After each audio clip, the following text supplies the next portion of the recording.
से यूरोप का आज हमने पढ़ना है इटली। इटली का कैपिटल है रोम। रोम शहर का जिक्र जो है वो कुरान पाक में मौजूद है। इस्लामिक में सवाल आता है, ऐसा कौन सा शहर है जिसका जिक्र कुरान पाक में मौजूद है? वो रोम। क्लियर। कल हमने एक कंट्री की थी स्पेन की गरनाता, और दूसरी कंट्री है कुर्तुबा।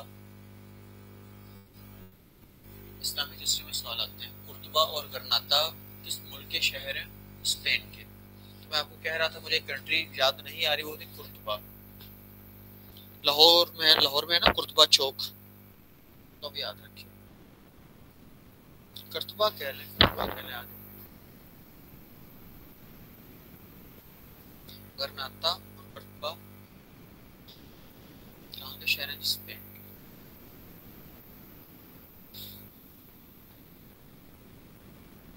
क्लियर।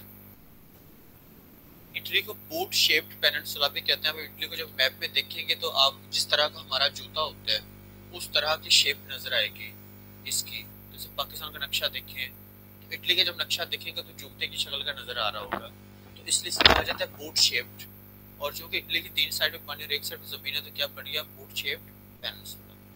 क्लियर। हमने जब वाटर बॉडीज पढ़ी तो यहाँ पर दो मेन वाटर बॉडीज थे, एक था आइनियन सी और दूसरा एड्रियाटिक सी। उम्मीद है याद होगा आप लोगों को। उसके बाद हम बात करें इटली की, तो Italy state with in a state है। उसका क्या मतलब है? वेटिकन सिटी जो अपने आप को कहते हैं कि हम एक आज़ाद मुल्क है, सेपरेट मुल्क है। वेटिकन सिटी का दूसरा नेम है होली सी। यूएनओ इसको एज अ कंट्री नहीं मानता, ये यूएनओ की ऑब्जर्वर स्टेट है। जैसे फलस्तीन, वैसे ही इसका भी स्टेटस है वेटिकन सिटी का। इसका टोटल एरिया तकरीबन 121 एकड़ 0.44 स्क्वायर किलोमीटर का एरिया बनता है। यहाँ पर सिर्फ पोप्स रहते हैं, पोप्स मतलब पादरी क्रिश्चियंस के। जो यहाँ पे 266 पोप है, उसका नाम पोप फ्रांसिस, जो पोप्स का सारों का हेड है। उसका नंबर कौन सा है? 266, 266। और उन साहब का ताल्लुक कहाँ से, उनकी नेशनलिटी कहाँ से है? अर्जेंटीना। हाँ जी, इसलिए यहाँ तक लिख लीजिए। ऑनलाइन वालों को आवाज भी क्लियर आ रही होगी उम्मीद है, और बोर्ड भी क्लियर नजर आ रहा होगा। तो आज इंशाल्लाह यूरो कंप्लीट हो जाएगा। तो आप लोगों का, जहाँ आप लोगों का इनिशियल था, तो आपके इनिशियल के हिसाब से सही है। फिर कभी आप लोगों को करवाने का मौका मिला तो फिर हम इस मैप में फिजिकल के साथ पॉलिटिकल ज़्यादा ऐड करेंगे। पॉलिटिकल इवेंट्स, हिस्ट्री में होने वाले जितने भी मामलात हुए हैं जो मोस्ट इम्पोर्टेंट थे, वो सारे साथ साथ फिर ऐड होते जाएंगे। लेकिन पहले आपका फिजिकल समझना ज़रूरी था। अब आपको फिजिकल याद करने में भी थोड़ा टाइम लगेगा। अभी याद करेंगे, चीज़ें भूलेंगी, फिर चीज़ें मिक्सअप हुआ करेंगी, फिर एट द एंड पक्का हो जाएगा। तो बस टाइम तो लगता है।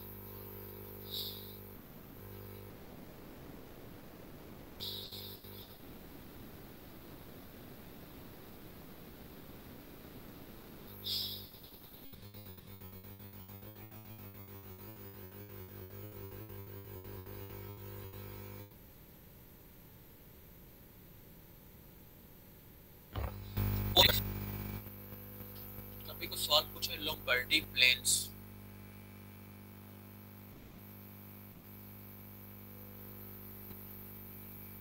लोम्बार्डी प्लेन्स का ताल्लुक कहाँ से है? Italy.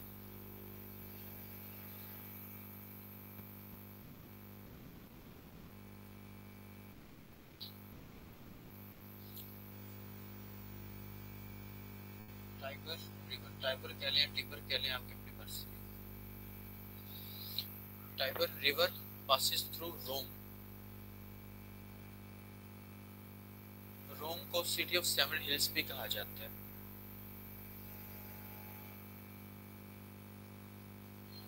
City of seven pillars. पो रिवर दरिया का नाम है, ये हमने खुद नहीं रखा है, इसलिए ऐसा नाम है पो रिवर। दूसरा Lombardic plains Italy. Tiber river या टिबर रिवर जैसे आपको इजी लगे। पेनिनसुला का boat shape peninsula Italy.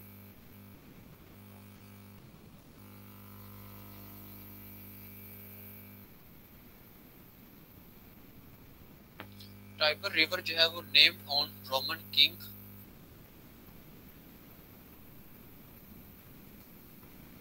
Tiberius.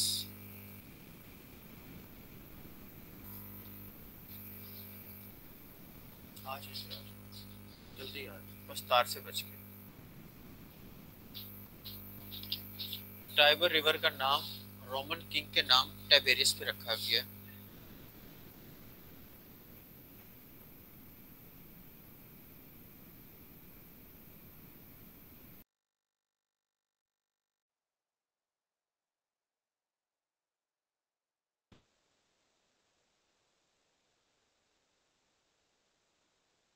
हजरत ईसा अलैहिस्सलाम को किया गया तो जिस crucified during regime of king Tiberius. हमारे इस्लामिक कॉन्सेप्ट में है कि आपको जो है वो ऊपर उठा लिया गया, तो यहाँ पे क्रिश्चियनिटी का मेंशन कर दीजिएगा। अकॉर्डिंग टू क्रिश्चियनिटी हजरत ईसा अलैहिस्सलाम was crucified during the regime of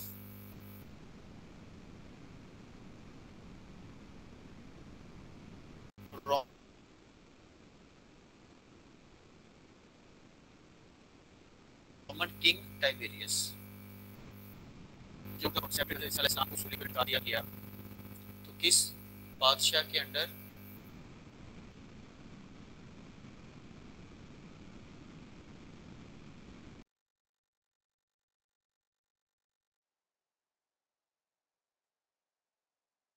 एक मैंने आपको डिजीज बताया थी, plague.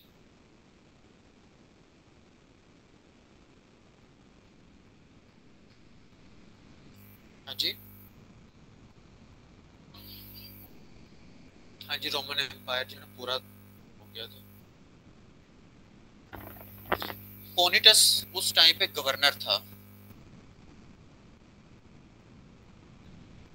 पोनिटस Pontius was governor at that time.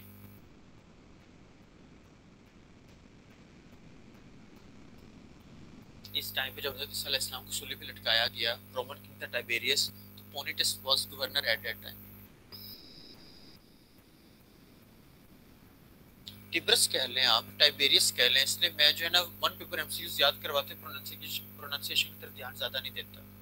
पहले आप एक दफ़ा जीके याद कर लें, चाहे जैसा भी हो। जीके में कई तरह के सवाल हमें उल्टे तौर मरोड़ के याद करने पड़ते, तो टिब्रस कह लें, टाइबेरियस कह लें, आपकी अपनी मर्जी है, बस याद होना चाहिए एक दफ़ा। जब याद हो गया फिर प्रोनाउंसिएशन भी हो जाती है, वो 2 सेकंड का काम होता है, सिर्फ लिसनिंग का। सुन लिया, लफ्ज़ ठीक हो गया। करीबती हमने याद किया, वो लफ्ज़ करीबाती, ठीक है। समाओ याद किया, लफ्ज़ समोआ, तो बस वो 2-2 सेकंड लगेंगे, वो लफ्ज़ तो ठीक हो जाएंगे। पहले मुश्किल है याद करना, याद कर लें, बाद में अल्फाज हम ठीक कर लेंगे। Rubicon river.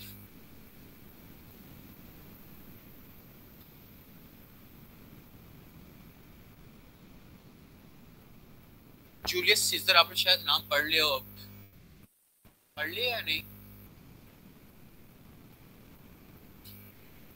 Julius Caesar crossed Rubicon river to invade Rome. ये एक स्टेट्समैन था, जूलियस सीजर। जूली नहीं है, जूलियस सीजर है। Julius Caesar crossed Rubicon river to invade Rome. Rome पे हमला करने के लिए, to invade, INVADE, invade.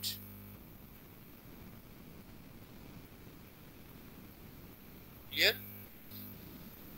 Julius Caesar crossed Rubicon River to attack या to invade Rome.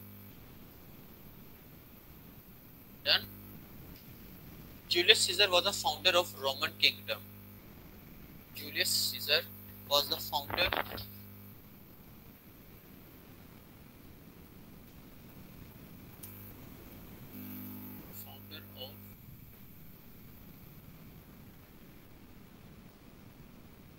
अगर हम शुरू में इन चीज़ों के अंदर चले जाए ना, तो फिर स्टूडेंट्स के लिए बाकी चीज़ें याद करना मुश्किल हो जाता है।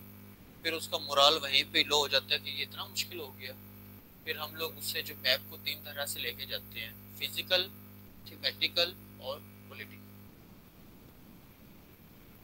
क्योंकि जब आप लोग अपने सीएसएस जर्नी में आगे बढ़ेंगे और जब करंट अफेयर्स करेंगे, इस तरह करेंगे, और जाहिर बात है यूरोपियन हिस्ट्री रखेंगे या हिस्ट्री ऑफ यूएसए रखेंगे, तब ये जो सारी चीज़ें आपने पढ़ी हैं तब आपको कुछ टाइम पे फ़ायदा होगा इन चीज़ों का। तब आपको पता होगा अच्छा ये चीज़ यहाँ पे और इस तरह से इसका कनेक्शन है सारा, लेकिन ये फ़ायदा आपको with the passage of time feel होता रहेगा इंशाल्लाह। तो Julius Caesar was the founder of Roman kingdom. Month of July named after him, Julius के नाम पे जुलाई मंथ का नाम रखा गया। Month of July named after him.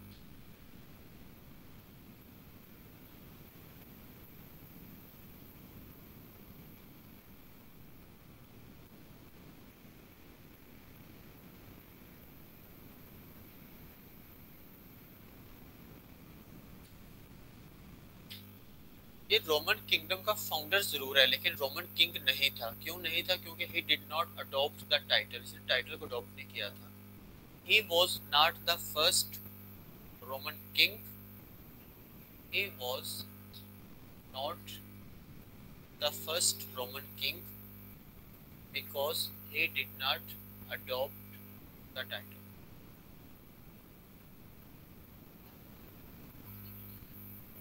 Found तो इसने किया था, ये वही बात ही आ गई। हमने पढ़ा अमेरिका में, अमेरिका के पहले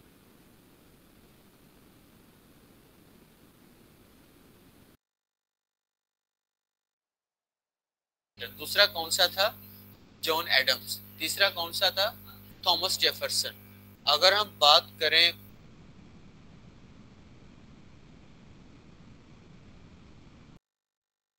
लिखा था तीसरे नंबर पे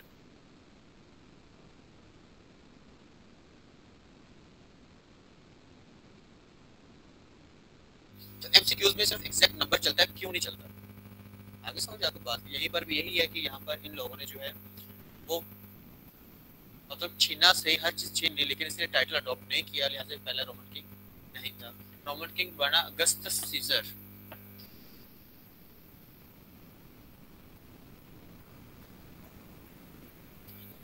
Augustus Caesar was the first Roman king क्योंकि इसने टाइटल अडॉप्ट किया था।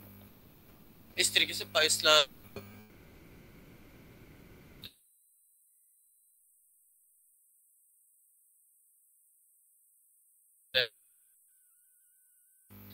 to use title of Sultan.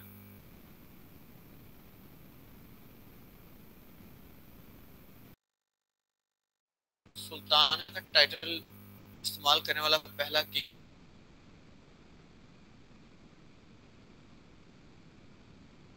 कौन था? कौन सा बादशाह था? सुल्तान महमूद गजनवी। हमने इसकी स्टोरी भी पढ़ी।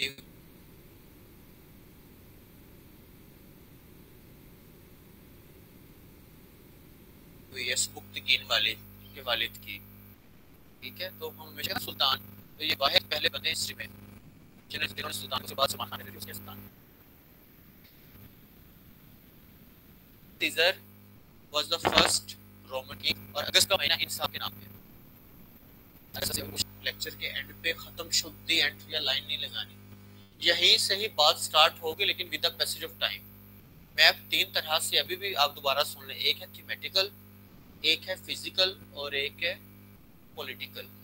ठीक है, हम लोगों ने थोड़ा सा थीमेटिकल किया है और ज्यादा फिजिकल किया है। जब आप लोग आगे बढ़ते जाएंगे तो आपका ऑटोमेटिकली पॉलिटिकल होता जाएगा। ये बातें वहां जाकर खुलेंगी। एक नहीं छोड़े, ढेर सारे छोड़े। ये ढेर सारा बढ़ेगा, ये एक वाला सीन नहीं है यहाँ पे। ये जितना लिखे ना उतना ही और बनेगा। हाँ जी, बहुत ज्यादा बनेगा। यूरोपियन हिस्ट्री जो है ना बहुत ज्यादा बनेगी। आइलैंड्स लिखे जी यूरोप के, इसलिए हमें लास्ट क्लास में बताते हैं कि ये नहीं समझना कि इसमें हमारा जीके कवर हो गया। क्रूसेड वॉर को क्या कहते हैं उर्दू में? सलाहुद्दीन अय्यूबी का नाम आपने सुना होगा। क्या कहते हैं जगहों को? ऑनलाइन वाले को बताना चाहें। जुलाई के बारे में बता दो नुमान भाई। जूलियस सीजर साहब के नाम पे जुलाई का मंथ पड़ा और अगस्त सीजर के नाम पे अगस्त का। हाँ जी, ये फर्स्ट किंग था। ठीक है नुमान भाई। चले ज्यादा नहीं इसमें आपको लेके जाता, सीधा सीधा अगर फिजिकल पे आए भाई, अभी अपने दिमागों का इस्तेमाल ना करें। कोर्सिका आइलैंड, हाँ जी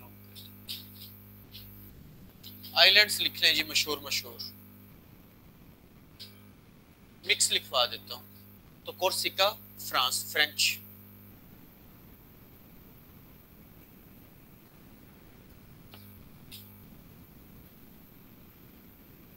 एल्बा इटली।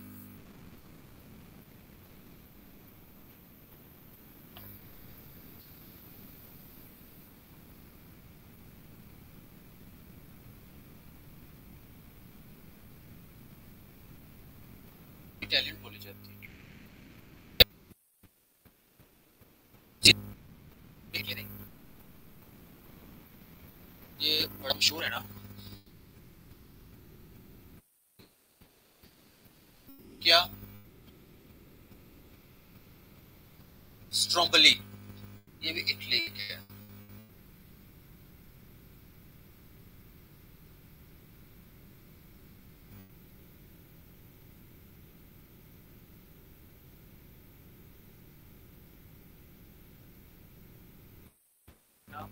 ऑस्ट्रेलिया को अपडेट कर लिया था, आज मैंने साउथ अमेरिका को अपडेट करना है, सारा सारा चेंज करते हैं,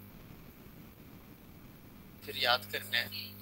हाँ जी, चेंज मतलब होगा पढ़ पढ़ के और ज्यादा नई चीजें उसमें। हाँ, 200 सवाल ऐड करूंगा इंशाल्लाह, फिर उसको बैठ के खुद याद करूंगा, रट्टा मारूंगा तसल्ली से, दिमाग में बिठाऊंगा, बार बार लिखूंगा, फिर रात को उठा दूंगा नए वाले बच्चों को, जीवी वाले, सीएसएस वाले। फिर जब 2-3 दफा पढ़ा दूंगा मुझे और ज्यादा पक्का याद हो जाएगा। इस तरीके से याद होता है। हमने फ्रांस में एक नाम किया था नेपोलियन बोनापार्ट, इनके बारे में थोड़ा सा और आज करेंगे।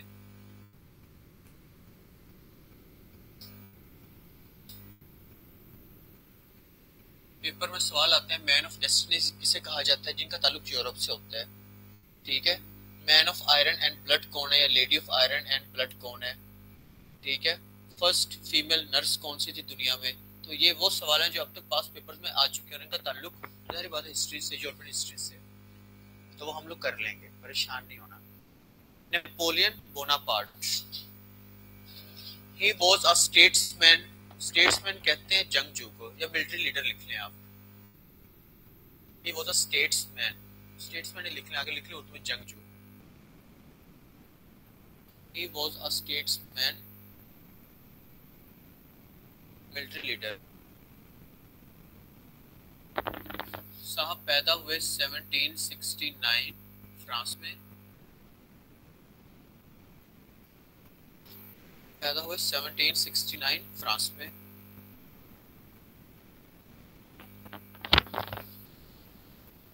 1821 में इनकी डेथ हुई सेंट हेलेना। आप लोग लाइब्रेरी में पढ़ते क्यों नहीं है?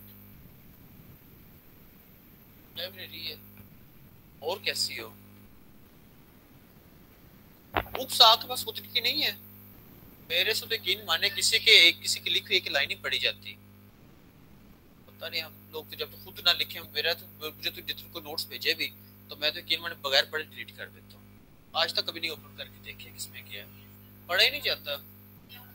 अपने आप की अपनी बुक से, स्कूल से बुक लें, वहां पर एक खूबसूरत सा कोना लें जहाँ पर मच्छर ना हो, एटलीस्ट वैसे स्प्रे होता है वहां पे, और आराम से बैठ के पढ़ें। आप लोगों के नहीं आते, बाकी एमसीक्यूज वाले बच्चे तो बैठ पूरा दिन पढ़ते हैं।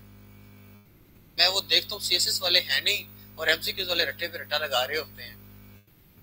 सीएसएस वाले पता नहीं कहाँ भाग जाते हैं। 1821 में डेथ, कहाँ पे? सेंट हेलेना में।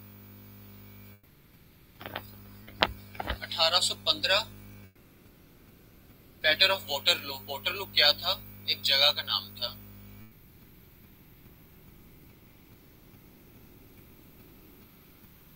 अ place in France. 1815 battle of Waterloo. Napoleon साहब अरेस्ट हुए, पहले लिखे Napoleon Bonaparte defeated,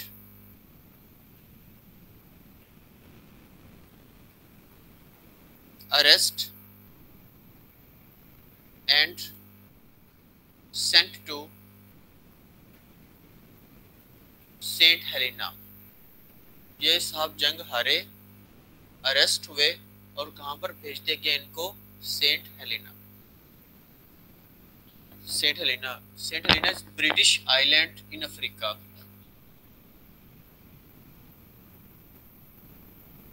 He defeated, arrested.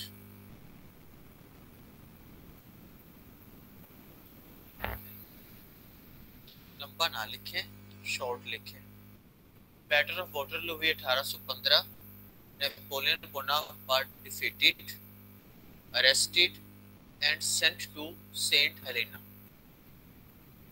ठीक है, जंग हारा, अरेस्ट हुआ और कहां पर इसको भेज दिया गया? Saint Helena. सेंट हेलेना क्या चीज है? ब्रिटिश आइलैंड है। कहां पे? ये अफ्रीका में है। तो ब्रिटिश आइलैंड में क्यों भेजा गया? क्योंकि जंग ही ब्रिटिश के साथ थी। नेपोलियन बोनापार्ट, जब भी कभी ब्रिटिश का नाम आएगा यूरोपियन हिस्ट्री में तो आपके दिमाग में फौरन आ जाना चाहिए कि इसमें फ्रांस ने भी ब्रिटिश की हेल्प की, इटली ने भी ब्रिटिश की हेल्प की और अमेरिका ने भी ब्रिटिश की हेल्प की। ये हमेशा से अलाइड पावर्स रहे हैं और अभी तक अलाइड पावर्स हैं। किसी एक भी मसला हो तो ये चारों कंट्रीज आपको हर जगह पे नजर आएंगी, चाहे वर्ल्ड वॉर 1 हो चाहे वर्ल्ड वॉर 2 हो। तो जब कभी भी नाम ब्रिटिश का आएगा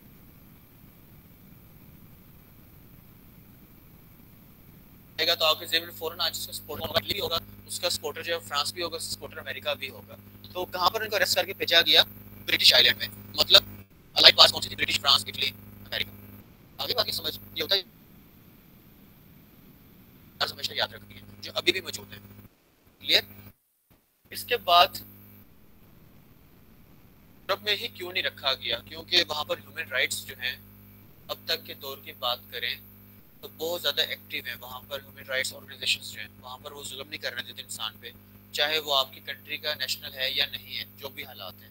तो फिर ये क्या करते हैं, ये लोग अलग ओवरसीज टेरिटरी ले लेते हैं, अलग किसी कॉन्टिनेंट की, फिर वहाँ पर अपनी जेलें बना लेते हैं, वहाँ पर जुल्म करते हैं, जो भी करते हैं। तो फिर अपने ऑर्गेनाइजेशंस को बड़े आराम से कह सकते हैं कि जी वहाँ पर तो आप कानून लागू ही नहीं होता, तो लिहाजा वहाँ पर बंदे को मारें या आग लगाएं तो आप लोगों को तकलीफ नहीं होनी चाहिए, इन शॉर्ट।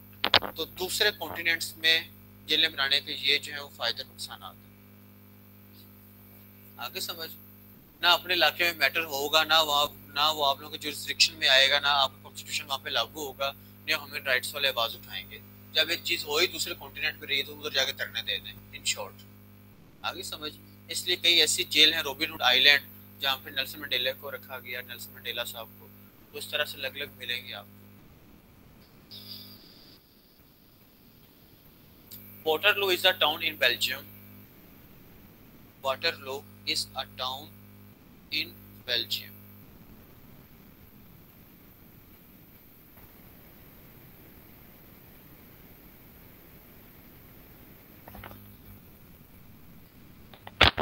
नेपोलियन बोनापार्ट साहब को कहा, तो सर्च करने हैं lady of iron and blood और दूसरा man of iron and blood. Margaret कोई ऐसा वो नाम आएगा, चलो ये भी बता देता हूँ आपको।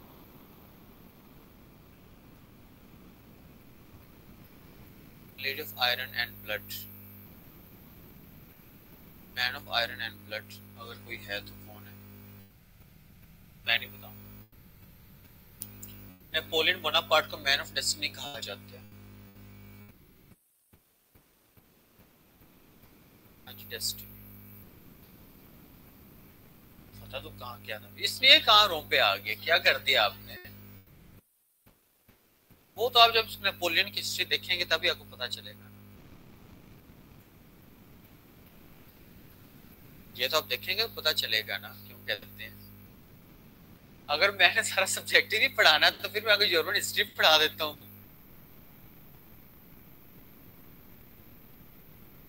क्लियर है?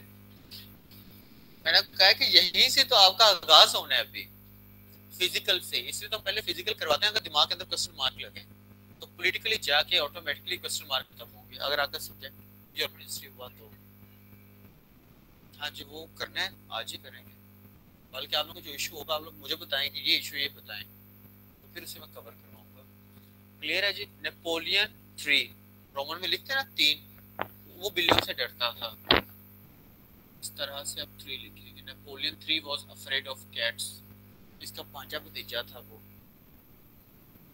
हाँ जी, नेपोलियन 3 वॉज अफ्रेड।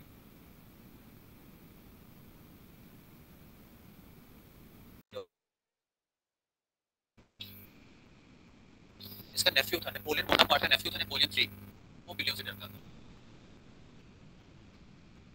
हाँ जी, एमसीक्यूज है ना आप जी, वो कुछ भी एमसीक्यूज दे सकते हैं। हाँ जी, कुछ भी दे सकते हैं। वो फोकस तो पेपर प्रॉपर आते हैं ना, बाद फोबी यही है।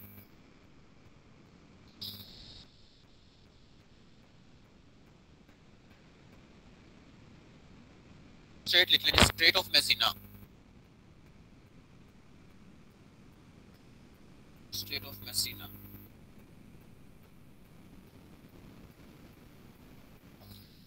Straight of Messina is between Sicily and Italy. ये लिखिए, स्ट्रेट ऑफ मेसिना सिसिली और इटली के दरमियान है।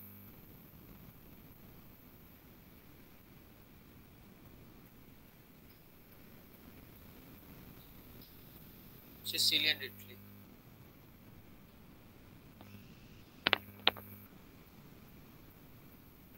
माउंटेन रेंजेस लिखे जो इटली में है, माउंटेन रेंजेस।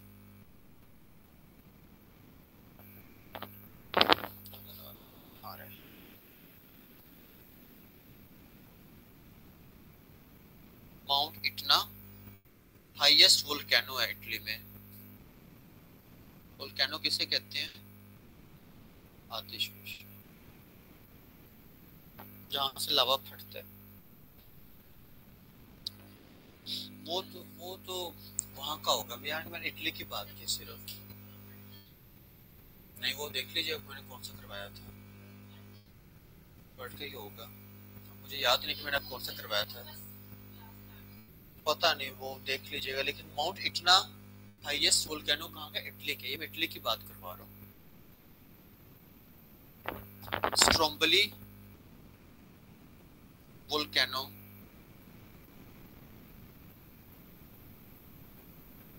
इटली में वोल्केनोस काफी है। स्ट्रोम्बली वोल्केनो, माउंट विसोवियस, विसोवियस,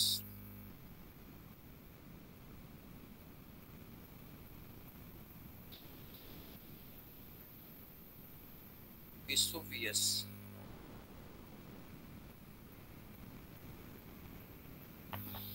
चौथी एपी नहीं, ये तीनों वोल्केनोज हैं। चौथी एपी 9 माउंटेन रेंज,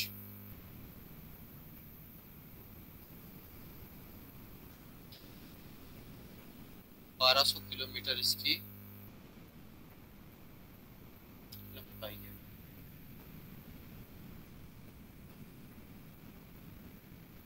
बाकी तीनों एक्टिव वोल्केनोज हैं, वोल्केनोज आतिशबाजी।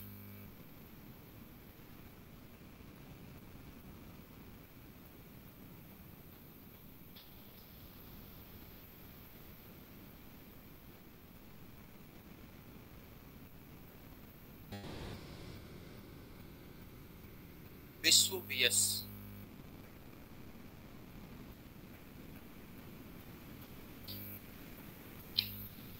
San Marino is surrounded by Italy. San Marino is a microstate surrounded by Italy.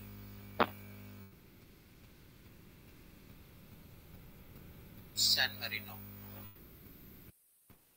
San Marino is a microstate surrounded by Italy.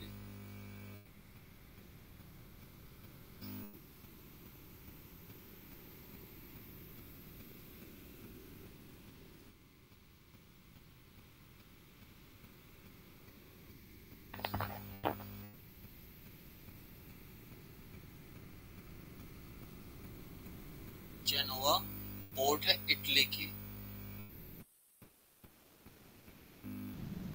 Christopher Columbus यहाँ पर पैदा हुआ था।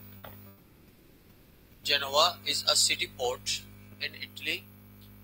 क्रिस्टोफर कोलंबस हम कहते हैं जिसने अमेरिका को दरियाफ्त किया 1492 में। ही वाज अ इटालियन। उसका ताल्लुक कहाँ से था?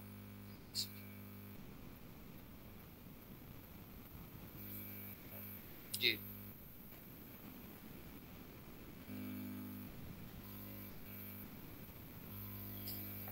नेपल्स, ये भी एक सी पोर्ट है, इटली। नेपल्स।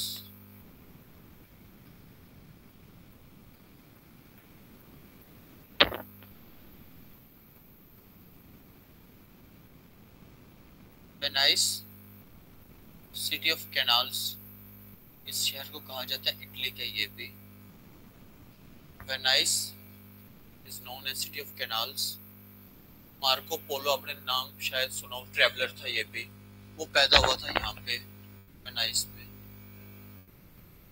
कैनाल्स, लाहौर के कैनाल का आप लोगों को पता नहीं चला अभी तक, देख लो। Venice city of canals, Marco Polo was born here. ये एमसीक्यू समझा जी? नहीं, वीनस नहीं है, वीनस की स्पेलिंग VENUS है। इससे वीनस ना कहिएगा वरना दो आपके जो है ना गलत हो जाएंगे। इसको वेनाइस कह लें या वेनिस कह लें, आपकी अपनी मर्जी, लेकिन वीनस नहीं कहना। वो वीनस स्पेलिंग है VENUS, वीनस। ये लिखा है वेनाइस। वेनिस कह लें या वेनाइस कह लें, लेकिन वीनस नहीं कहना बस। नो डेजर्ट इन यूरोप पहले लिखा हुआ है, ठीक है। वाटर को क्या कहते हैं? Blue gold. ट्रैवलर था। जल्दी लिखे, जल्दी, मींस दो पेंसिलें तो इस्तेमाल नहीं करनी, एक पेंसिल जल्दी जल्दी लिखे। वो पैदा हुआ था यहाँ पे, ही वॉज अ ट्रेवलर। वो भी जैसे Ibn Battuta, Marco Polo, Vasco da Gama. नहीं मिस, मैंने तो फर्स्ट की बात की नहीं, मैंने सिंपल बोला है कि ही वॉज अ ट्रेवलर। हाँ जी, बस सिंपल लिखिए। अब एक दफे बराबर होने दें। पहले लिसनिंग, आप लोग तो अगर नकल लगाने गए आप लोग तो फारिग हो जाएंगे। आप लोग ने दो दफा कहना है कि रिपीट, उसने कहना भाई पहले अपना पेपर कर लो, उसके आगे नजर ही नहीं आना। तो पहले लिसनिंग होनी चाहिए, उसके बाद राइटिंग हो, ताकि अगले बताने वाले को भी जो है ना ब्रेक ना देना पड़े। हालात तो वाकयात का कोई पता नहीं होता, इंसान को हर तरीके के हालात के लिए तैयार रहना चाहिए। कभी किसी को करवाना ही पड़ जाता है, जाने दीजिए, ठीक है, उतनी नहीं है। चले खैर, मजाक कर रहा था। हमने अगला एमसीक्यूज किया कि यूरोप में कोई डेजर्ट नहीं है, क्लियर। दूसरा मैंने सवाल लिखवाने वाला था, पानी को क्या कहते हैं? Water is termed as blue gold, जबकि ऑयल को कहते हैं ब्लैक गोल्ड।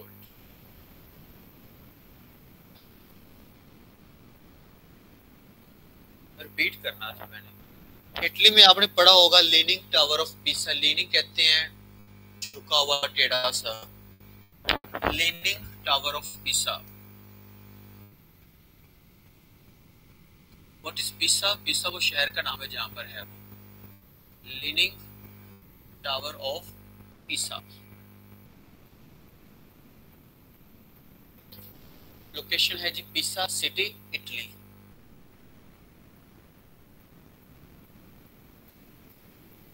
वो जब बना था ना, उसमें तभी जो है ना वो टेढ़ापन आ गया था, तो उनको लगा था कि गिर जाएगा, लेकिन वो वही का वही जो है ना वो स्टिक होके रह गया।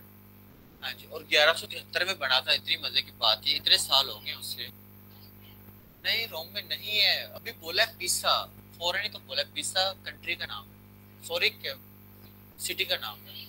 मुझे बराबर एक का तो आंसर देने दे भाई, मैं इधर में कहीं भाग के नहीं जा रहा। मैंने आपको पहले ही बताया था, लीनिंग का मतलब है टेढ़ा। लीनिंग टावर ऑफ पिसा। पिसा क्या चीज है? पिसा शहर का नाम है, क्लियर। 9 अगस्त 1173 को ये बना था।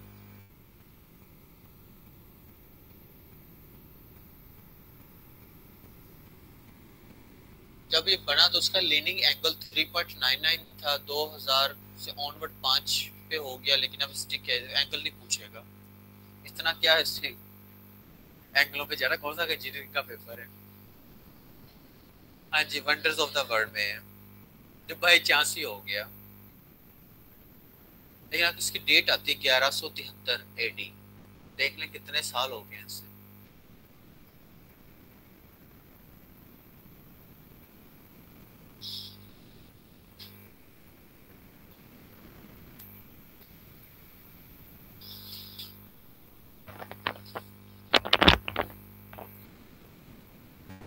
यूके और ग्रेट ब्रिटेन में क्या डिफरेंस है?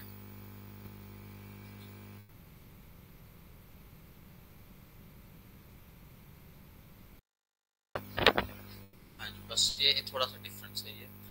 तो लिख लें जी, UK stands for United kingdom.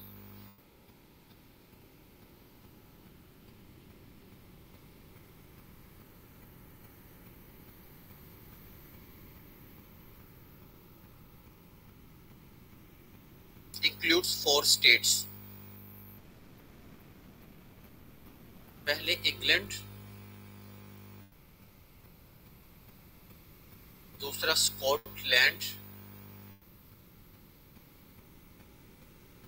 तीसरा वेल्स, WALES वेल्स, और चौथा नॉर्थ के आगे ERN लिख दें तो बन जाएगा नॉर्दर्न आयरलैंड, आयरलैंड।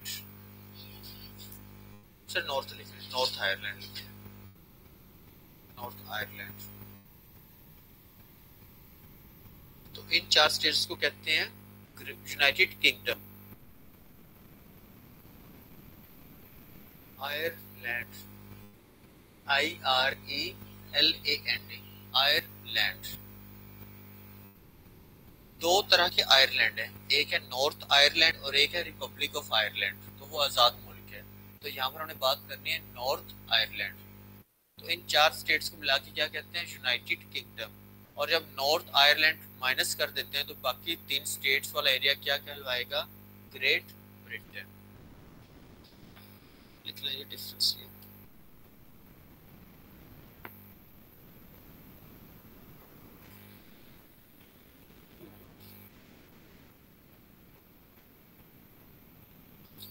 दोबारा जी स्टेट्स मान पे सुन लें। England, Scotland, Wales, WALES Wales,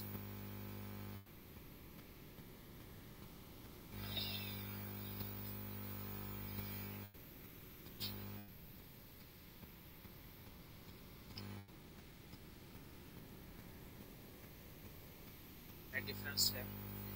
अगर आप कहें नॉर्थ अमेरिका तो आप बात करें पूरे कॉन्टिनेंट की, जिसमें 23 कंट्रीज हैं। ठीक है, हाँ जी, 23 मुल्क हैं। क्लियर। अगर आप बात करें अमेरिकाज की तो आप बात करें north America plus south America पूरे एरिया की। ठीक है। और अब जब कहते हैं ना USA तो उसका मतलब है यूनाइटेड स्टेट्स ऑफ अमेरिका, वो 50 स्टेट्स जिन्होंने आपस में अलहाक किया होगा। ठीक है।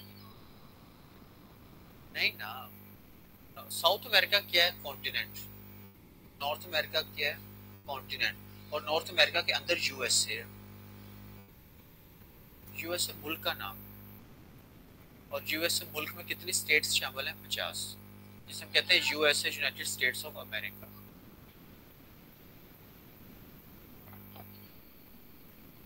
साउथ अमेरिका में कितनी? 12 स्टेट्स और एक फ्रेंच टेरिटरी है। नॉर्थ अमेरिका में 23 स्टेट्स हैं। हाँ, जिसमें से एक USA, और USA के आगे 50 स्टेट्स हैं।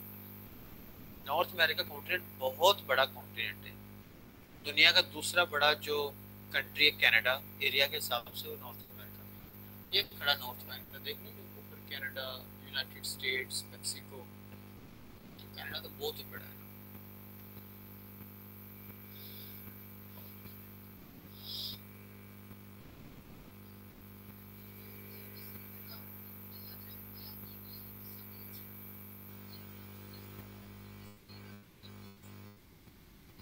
पंजाबी बहुत आसान है, लाजमी रखना चाहिए। हो जाती शायरी याद। Scotland is known as land of cakes. Cakes, cake. तो ढेर सारे केक हो तो केक्स। आपने लैंड ऑफ केक लिखना है तो चले वहां तक खुश हो जाए। स्कॉटलैंड कहते हैं लैंड ऑफ केक। यूके को कहा जाता है मिस्ट्रेस ऑफ सीज, ये हमने कल एमसीक्यूज किया है।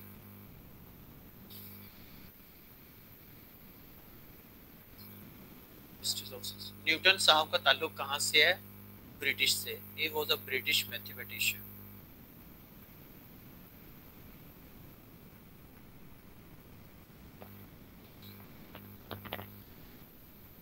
ब्रिटिश से।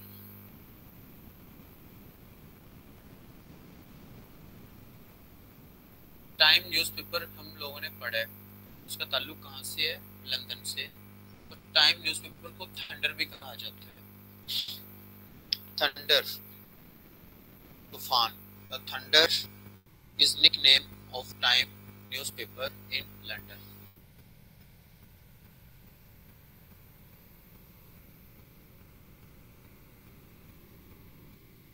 सन न्यूज़पेपर, SUN, सन सूरज।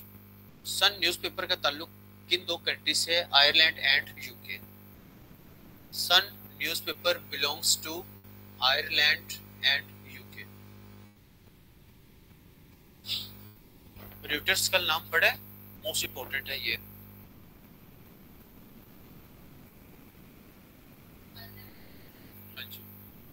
सन सूरज है, सन बेटा नहीं, SUN, सन सूरज।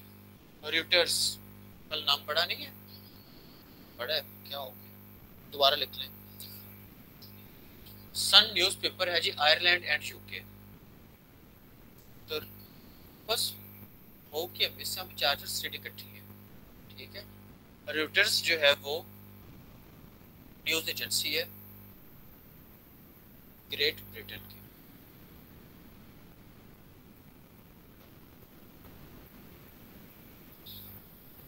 अब मुझे वो सवाल मैं करवा रहा हूँ जो पेपर में आए होंगे mostly time. What is big Ben? Big Ben एक ह्यूज क्लॉक है, आप इसको देख सकते हैं गूगल पे। Big Ben is a huge clock जो लंदन में लटकाया गया है 1859 में।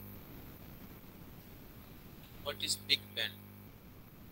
क्लॉक टावर भी आप इसे कह सकते हैं। जो लंदन में जाए सबसे पहले यहाँ पर फोटो खींच के फीलिंग अलोन विद 900 अदर्स के साथ अपना फर्ज अव्वलीन समझते हैं। लंदन टावर है वहाँ, हाँ जी, फीलिंग अलोन की मैं अकेला महसूस कर रहा हूँ 900 लोगों के साथ, 900 लोगों को टैग करके। वहाँ पर है जी लंदन टावर। लंदन टावर में जो बड़ा क्लॉक उन्होंने लगाया, इंस्टॉल किया, कब इंस्टॉल किया था? 1859 में। उसको क्या कहते हैं? Big Ben. अब से क्या कह सकते हैं? ह्यूज क्लॉक या बेल ऑफ क्लॉक भी कह सकते हैं। इसका नाम 2012 में चेंज हो गया लंदन टावर का, और इसका नाम रखा गया एलिजाबेथ, एलिजाबेथ टावर। लेकिन हमारे फेसबुक पे यही मशहूर है लंदन टावर, लेकिन उसका नाम 2012 में चेंज करके क्या नाम रखा गया है? Elizabeth tower. एलिजाबेथ 2 के नाम से। एलिजाबेथ भी अलग अलग थी ना, 1 2, तो एलिजाबेथ 2 के नाम से इसका नाम रमन वाला 2, लेकिन नाम है एलिजाबेथ टावर। डिटेल वैसे आपको पेपर में कभी नहीं पूछा एलिजाबेथ कौन से वाली, तो आप कहेंगे एलिजाबेथ 2 के नाम से। मैग्ना कार्टा कब आया था? कल बताया था मैंने। जिसे कहा जाता है जी सबसे पहले दुनिया का लिखा हुआ तहरीरी मुआहिदा। हालांकि इस्लामिक हिस्ट्री में तो हमारा सैकड़ों साल पहले का ही है। 1215 मैग्ना कार्टा, किंग जॉन। इसका मतलब ये था, according to this charter of rights, लिख लें, थोड़ा सा लिख लें, according to this charter of rights no person will be punished without prosecution.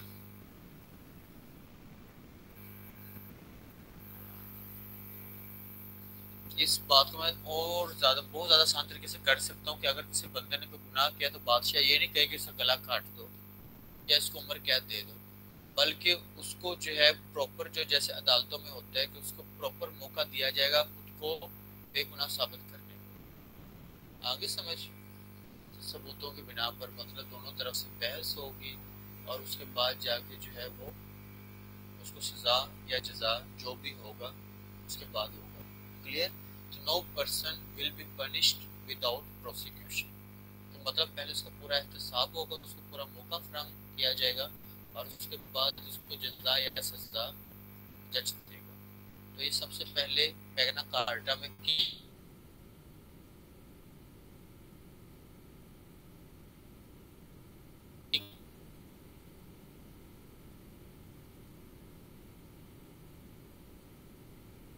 People कहते हैं कि हमारा पहला जो है ना ये तहरीरी मुआहिदा था और वगैरह वगैरह वगैरह वगैरह।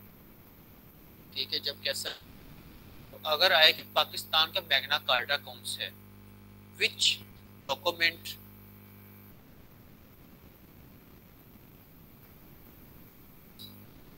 या agreement is called Magna carta of Pakistan. वो ऑब्जेक्टिव रेजोल्यूशन जो आप लोग पढ़ेंगे 1949 12 मार्च 1949 में, आप लोग अभी वहां तक नहीं पहुंचे।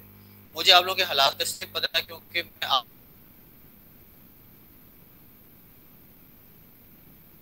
आप लोगों के ग्रुप में हूँ, तो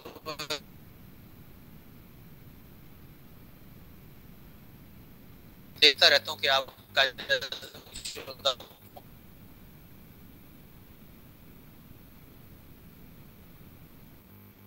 फिर पहुंचते पहुंचते आप पहुंच जाएंगे मार्च 1949 मार्च 1940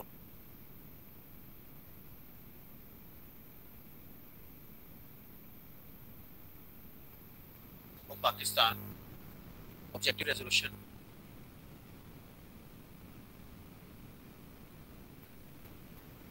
क्या है, बीबीसी भी लिख लें, अब थोड़ा और लिख लें, बीबीसी स्टैंड्स फॉर, ज्यादा लोग बीबीसी को अमेरिका का समझते हैं channel. BBC stands for British broadcasting corporation. BBC stands for British broadcasting corporation.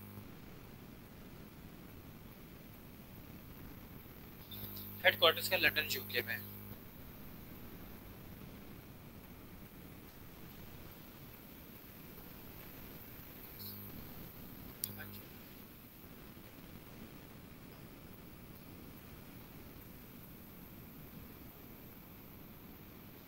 चलें जी, काफ़ी है।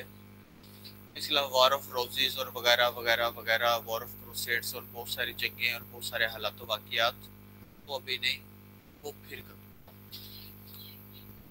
शेंगन एग्रीमेंट हमने पढ़ा था, जिस एग्रीमेंट SCHENGEN शेंगन एग्रीमेंट, जिस एग्रीमेंट के तहत डिसाइड किया गया था कि जो यूरोप को जो है ना वो बॉर्डर फ्री कंट्रीज बना दें। फिर आपने सर्च करना है मैप में बेलारूसिया, जिसे बेलारूस कहते हैं आजकल, इसके जो है ना आए हुए हैं प्रेसिडेंट भी पाकिस्तान में विजिट कर गए हैं इन्हीं दिनों में। तो बेलारूसिया का कैपिटल कौन सा है, जिसे उर्दू में कहते हैं बेलारूस। आज न्यूज़ चैनल का बड़ा नाम आ रहा है कि प्रेसिडेंट ने रिसेंटली विजिट किया पाकिस्तान में। जिस दिन ये कह रहे थे कि जी जो है ना वो धरने में जो लोग आए हुए थे उनको भगाया गया, सेम उसी दिन ही जो है ना वो प्रेसिडेंट वहाँ पे मौजूद थे इस्लामाबाद में। तो इनकी डेट मेंशन कर लेनी है। दूसरा आपने माल्टा ढूंढना है, माल्टा कहाँ पे है, व्हाट इज माल्टा, माल्टा क्या चीज़ है। माल्टा कंट्री है, ठीक है, यूरोप की। तो बेलारूस के बारे में तो सवाल लाजमी आपने लाजमी देखना है। बेलारूस, बेलारूसिया, ठीक है, यूरोपियन कंट्री है ये। देखना है कि इसका प्रेसिडेंट कौन सा और व्हेन वो प्रेसिडेंट ने पाकिस्तान को विजिट किया, ठीक है। हाँ, सवाल करंट अफेयर्स में आएगा कि रिसेंटली 2024 में कौन कौन से फॉरेनर्स जो हैं वो पाकिस्तान में आए। तो इनका नाम भी आएगा ज़ाहिर बात। इसके अलावा और कौन से आए हैं 2024 में, ये तो देखना है ना। और जो है वो शहबाज शरीफ साहब किस किस कंट्री में गए हैं इस साल 2024 में, वो भी देखना है ऑफिशियल विजिट पे, अपने इलाज वगैरह के लिए नहीं, ऑफिशियल विजिट को देखना है। तो ये तो रिसेंटली 4 दिन पहले का सवाल है ना, इसलिए मैंने कहा कि ये तो हमें सर्च करने करना है। इनके सदर का क्या नाम है और इनके सदर ने कब पाकिस्तान विजिट किया, और दूसरा इनके कैपिटल का क्या नाम है।